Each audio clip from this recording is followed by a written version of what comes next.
Well, good afternoon. My name is Todd Bales. I'm the QAPC. Many of you know me. We talk on the phone or I send you emails about quality and your work as cores. And so what I wanted to do today was answer a question from one of the core group that was talking about what is a brand name or equal and how does that whole thing work.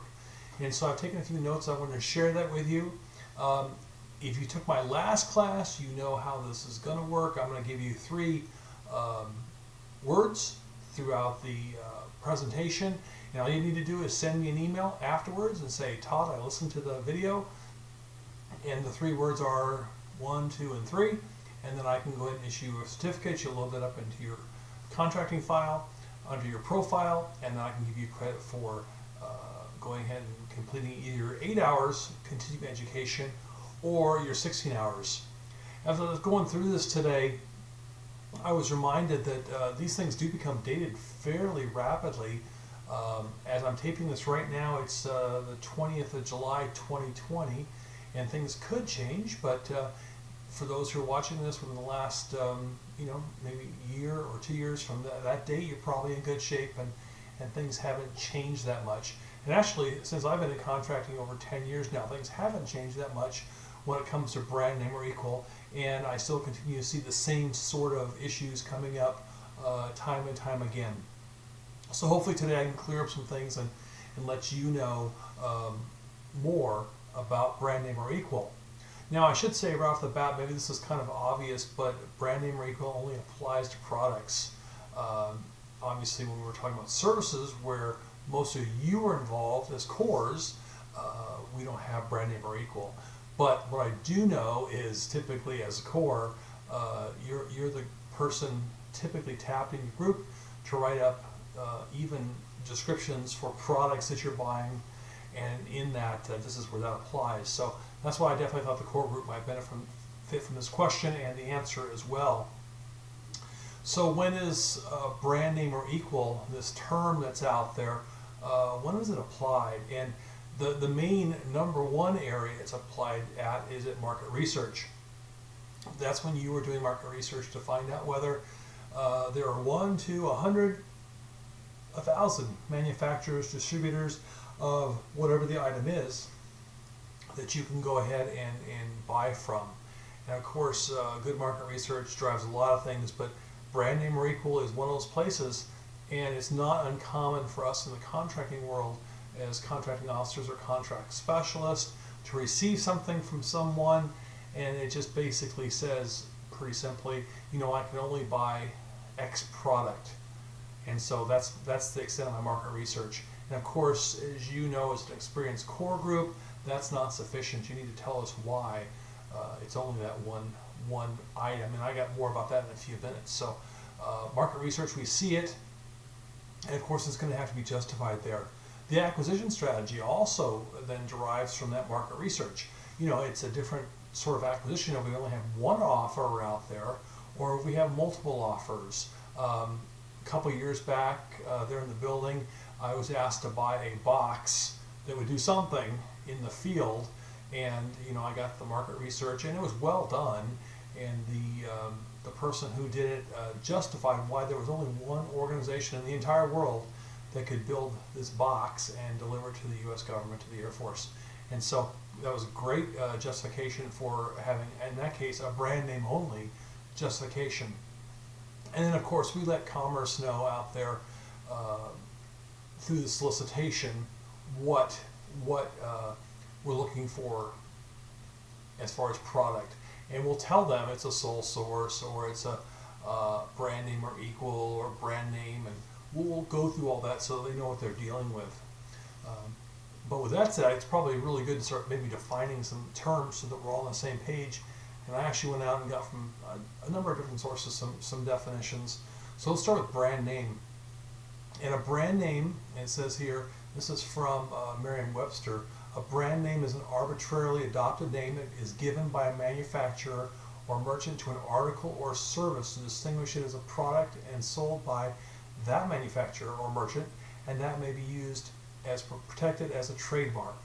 So a lot of words in there, but basically it's something, a name that's given to a product that identifies it to the world, what that product is. And I just downloaded one example, Cipher Lab 8000 series scanner. And so you probably have an HEB, and I think that's the scanner that they're using there to make sure the shelves are stocked with the proper amount. And like I said, if you saw someone walking around with, you probably recognize that as Cipher Lab 8000. So that'd be a brand name. But what's brand name or equal? And that was really what the question was about. And brand name or equal is an item where the purchase description reflects the characteristics and level of quality that will satisfy the government's needs. So both those things happen at the same time. You have to have the characteristic. What does this thing do? What's it all about? And then the level of quality. And I say we'll talk about that in just a second. The salient physical, functional, or performance characteristics that equal products must meet. And so we're telling the world through the solicitation, we're going to go brand name or equal. We're telling them they can provide products that will actually meet the requirement. That, as a minimum, they meet the requirement. They may have a lot more characteristics. They might have a lot more fun things, bells and whistles that can just excite and delight the people at the DoD. But they have to meet that minimum as they're offering the product. And so with that said, that's a brand name or equal. And so it's a little different than, and it gets a little confusing at times, but a sole source is the final definition I have here. And a sole source purchase means there's only one distributor or supplier to the best of the requester's knowledge and belief based upon research, that is market research, is capable of delivering the required product or service. Similar types of goods and services may exist, but only one supplier, for reasons of expertise and or standardization, quality, compatibility with existing equipment, specifications, or availability, is the only source that is acceptable to meet a specific need. Now, the company that we dealt with for this box that did this thing in the field, they had actually spun off another little company which actually distributed their box that did this thing in the field. And so when we went out to go ahead and purchase this box, we found that there were two. There were two sellers of this box XYZ. And so it wasn't a sole source because there was two different companies, but there's only two. That would be a brand name because the government had to have this brand name for reasons that I won't talk about here, but you can certainly appreciate. So that's the difference between a brand name and a sole source. You can definitely have a brand name which is distributed by a number of different companies, or you can have a sole source which is distributed by only one company. And so that's something that your market research is going to go ahead and bring out. And that's something that the contracting officer was definitely going to see as he or she is looking at what's going on. So, so why worry about these things? And I hear this in a variety of different sentence structures as people come in and, well, Todd, what difference does it really make? Well, in contracting, we're always looking for competition. And the belief is that you have multiple people competing for the government's business, the government gets the best price. And that's why we have competition in contracting. That's why we require it where possible. And the Competition in Contracting Act of 1984, or CICA, actually directs us to do that. So we definitely would not want a CICA violation. We want to make sure that we are competing everything so that the government gets the best prices. So the first word I have for you today, you can write this down, is yellow. Yellow. Okay. So there's levels of competition. And really there's four major choices, and if you want to see it on a scale going from one end to the other, we have full and open, which means we're looking for some product out there, and whoever can offer that product in any way they can offer it is able to go into the solicitation and put in either an RFQ, request for quote, a response to the request for quote, or request for proposal. They can submit something for that as well. So the four major choices are full and open. Anyone can play. Brand name or equal. Okay, so we've narrowed it down to a brand name, but we're saying it could be a little wider than that. If you have a product that can meet the salient requirements of that product, we're going to let you play. We have brand name only, and with that, only those manufacturers who can carry that item and provide it are the ones who can play in the game. And finally, we have sole source, and that's where you come and tell us, there's Todd, contracting officer, contract specialist. There's only one company out here who offers this box and this computer piece, this whatever it is. And so that's a sole source. And so that's from everyone playing down to one person playing. And so each one definitely is based on the information that you give in market research, and it's worked through by the contracting officer and you to make sure we have the proper application of the SECA Act. So, I just had an example here which I thought might be helpful. So, full and open, let's say the government is looking for computers, and they could put a solicitation on the street saying, we want computers. And so that would be full and open. So your Apples could play, your firm Dells could play here in Texas, and pretty much everyone in between who does computers anymore, IBM, I guess, they still make computers, they could all play in the game. That would be full and open. We also have brand name or equal, and that's computers which meet that salient characteristic which was put down. And so, for example, we may say we want brand name or equal for Mac Pros, and so we probably see some Apple computer jump in there and say we have Mac Pros, and they would submit an offer. But we probably also see someone else who would be claiming that their computers were just as good, if not better, than the Mac Pro. Of course, we can have the brand name, which would just be the Mac Pro. When I worked for the DLI FLC, we had, gosh, I don't remember what it was back in the day. I think it was iPads, if that's a thing, iPods. I think it was an iPod. And so every student that came to the DLI FLC was issued an iPod. And so at that time, the only device that did what the government needed was the brand name Apple iPod. And so we bought Apple iPods under brand name. And then, of course, sole source, if Apple was the only distributor of Apple products, then we'd be going to them and we'd be doing a sole source. Now, at any of these more restrictive labels, we can definitely see a protest. The contractor can come back and say, hey, you've made this standard too narrow for the government's needs. We want to see this opened up. Instead of just Mac Pros, what about the IBM 360? Won't that do the job for the government just as well? And you as the mission partner, you as the core, you as the one who's writing up the documentation would have to consider that. When you see that protest come in, we have to figure it out, because we don't have a really good reason for going to the Mac Pro.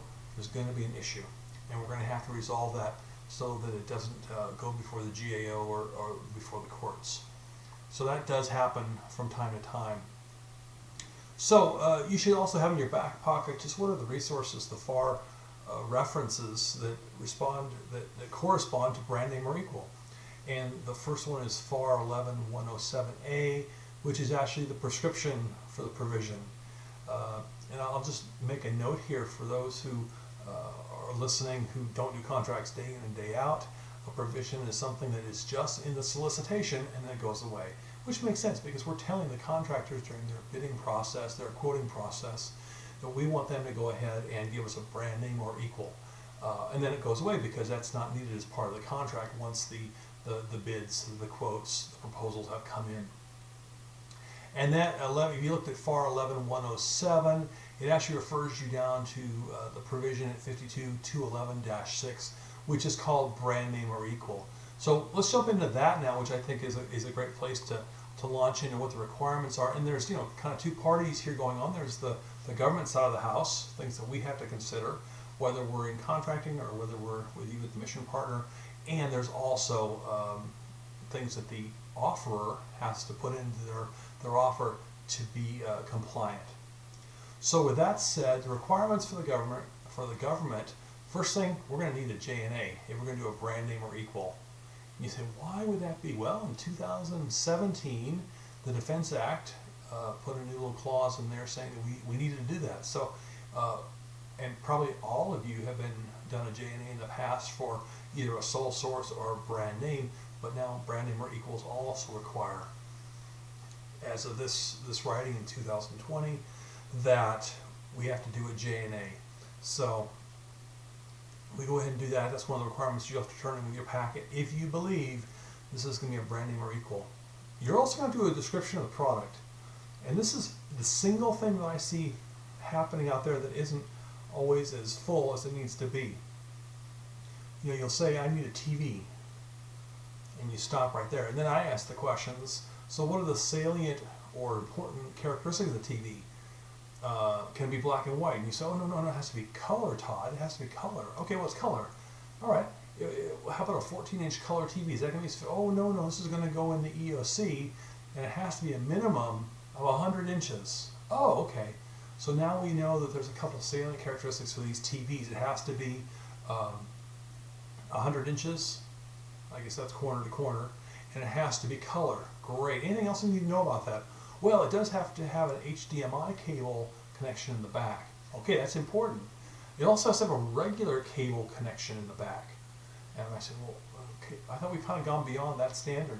Well, no, because we still have regular TV piped into the building, let's say. Oh, okay, so you need a regular cable connection. So there are reasons, and we can't just arbitrarily put a standard out there that we don't use just because the TV that we want has these features. And I see this a lot. I see people come in and say, well, you know, we looked at the Panasonic 123, and the Panasonic 123 has 3 HDMI cables, and it has 1 regular cable connection, and it has, you know, image stabilization or some feature like that. And you need to ask yourself, as the core, the person who's writing the requirement, do we need 3 HDMI inputs? You might, and that would be perfectly valid, but you need to be able to justify why you need 3 HDMI inputs, because that's going to limit the TVs that are available to you out there in the marketplace. So you want to go ahead and watch that and make sure that happens. We also want to describe quality as we are looking at this requirements of the government, and you want to describe what it's going to do and how long it's going to last. For example, you may determine that this TV has to be good for 3 years. You may say it's 5 years. Now, perhaps it's covered by a warranty, but that's something that you're going to want to ask for as you're describing it. Perhaps it's a matter of how many uses it can have. Perhaps you're buying sledgehammers of all crazy things, and you need to know that 100 sledgehammers, 100 swings of the sledgehammer, every single product needs to be able to meet that before it breaks. And so that'd be something that you'd put into the level of quality as well. Probably all kinds of good examples, probably better example than that, but that's just something that kind of came to mind. And I did have a couple examples of real high-level requirements for the government. When I was back at the DLI, FLC again, I bought kettlebells one time. I didn't know what a kettlebell was, but kettlebells are those things that you use in the weight rooms, and you carry them around, build up your arms, legs, whatever you're using kettlebells for. And so when we came in with the requirement, it turned out that it was brand name or equal, and they came back and they said it had to be 12 different weights, had to be made of steel, and it had to have a warranty free of defects for 5 years. So that was the brand name or equal that we saw with kettlebells. I think there was only a few companies that made them, but and they were looking for this specific type, but they wanted something that was brand name or American kettlebells or equal. And actually ended up we got equal on that particular acquisition back in Monterey. Another good example of brand name or equal is computer monitors. I've already sort of talked about this with the TVs, but you know, you could say, well, okay, it's color, it has a minimum of 70 inches, and it's going to run for 24/7 for 5 years. Those are the sort of things that you're going to spec out there. And this leads to what the requirement for the offerors is. And I think this is really important to know. We don't have to take the contractor's word that what they're offering us is equal to the brand name. And so they have to do a couple things. This is what's spelled out in the provision. They have to meet the salient physical, functional, and performance characteristics specified in the solicitation. And they have to prove it to the government. That's actually in the text of the provision. They have to prove it to the government. And of course, we may ask for more information or clarification. And I said this happened to me a couple of years ago. We were buying computer cards here at the Air Force, and those cards, you know, they submit something back, and in this case, our POC for the mission partner was unable to tell whether those cards actually met the specification that we put out there for the cards. They're NIC cards, network cards. And so we went back to the manufacturer and said, we have some questions on this, and then they supplied us some additional information. But it's up to them to go ahead and tell us exactly what they're giving us so that we can make that evaluation. They have to clearly identify by brand name and model or make what they're giving us. Again, this is really, really important so that we can track it down and do some independent research as well, looking online at specs to find out exactly what they're proposing. Real early in my contracting career, we had contract for phones, and we were looking for brand name or equal to some AT&T phone, if I remember correctly, and we actually had a protest. As part of the debriefing, we're required to tell what the other offeror, in this case the successful offer, was proposing as a substitution for this AT&T phone. And it turned out, we gave them the model number, we gave them the, and let's say it was the Panasonic 123 telephone. They went back and did the search, and they found out that it did not meet the salient characteristics of their phone, in this case, and they filed a protest, and they were successful in convincing the government we need to reevaluate and actually eliminate this other phone carrier from the competition. So they need to give us their brand name or model. They need to include descriptive literature. Now maybe it's maps, illustrations, drawings, something that really describes what the thing is that we're looking at. And again, I've gone back out to the contractor and said, hey, is there a schematic of this, whatever this is, so that we as a group can look at it and figure out whether it's going to make the cut. The provision also says they must clearly describe any modifications that they intend to make the product fit our requirement. And again, I think last class I talked about Jeeps, if I'm not mistaken. And let's say we were buying Jeeps with turrets for guns on top of the Jeeps. Well, they may be speccing Jeeps, and then they're going to tell us, well, we're going to put this type of gun on top and with this kind of steel around it on top of the Jeep to go ahead and meet your requirement. And that's perfectly legit. And then we have to determine as the government whether that meets the requirement. So with that said, and then of course the offer is going to tell us this is an equal swap out of what you were offering. And we see this a lot, especially when you have your computer parts purchases at the end of the year. We have a list of 50 items, and they'll list a number of items that are substitutes. And so we have to go through each one of those substitutes to determine whether, in fact, it's going to be an equal product for us. So what are the possible reasons for a brand name? And I was scratching my head, and this probably isn't a comprehensive list by any means, but these are things that the contracting officer is going to look at. Possible reasons for it being a brand name, and then a brand name or equal, because we're going to have to justify in J&A why we went that way. First one, Air Force standard. If we have an Air Force standard that only one widget has been looked at and approved, and it says in an instruction or some direction that we can only use this one thing because it's been tested on the network, for example, or perhaps part of a larger weapons system, that would be a reason that you cite in the J&A why we're going brand name or equal. We could also, no one else manufactures the widget. There's specialized technology, a patent, that box that I bought a couple years ago. Good example. There's only one company that had the patent on whatever this technology was to do whatever it did. One thing that we do see from time to time, it's not always successful, but perhaps you could make the case, maybe there's a special brand of training or tools that is required to have the other stuff into your unit. And I always think about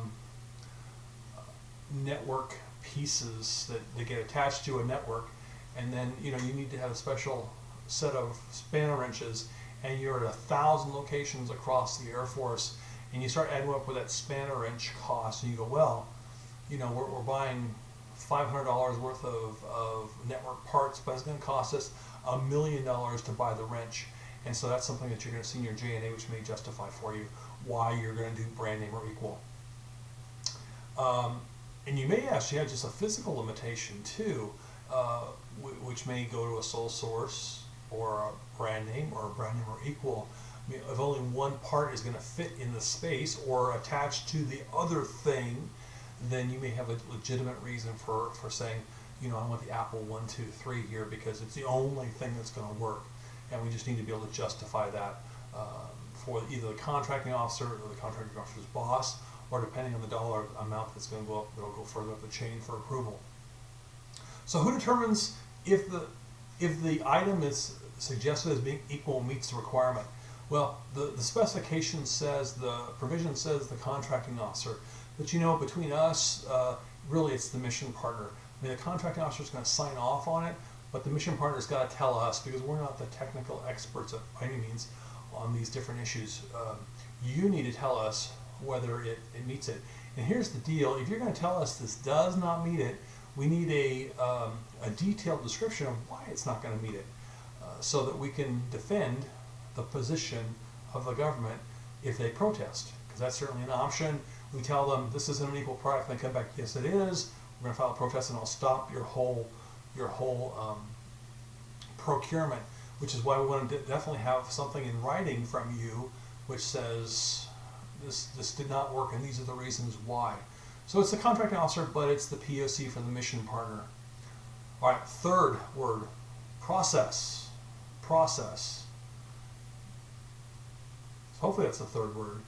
So I think I got yellow, I have computer, process. Those are the 3 words: yellow, computer, process. Let me know those and I'll get you the credit. So in summary then, brand name or equal restricts competition. We'll need a J&A if we're going to do a brand name or equal. We're going to need super good descriptions. The better description that you can give us, the better it is for all of us. So, but here's a caution: don't be too tight with that description either. Like I say, if you say it's going to take 3 HDMI inputs on the back, but you only need 1, that's too tight. You want to make sure you just specify what the requirement is that you're looking for, so that you're not just pushing the requirement towards one specific TV in that particular example. List the salient characteristics: how big, how wide, how deep, how fast, how long will it last, those sort of things in the salient characteristics. And good market research obviously is the key here. One line is always a cautionary flag for us.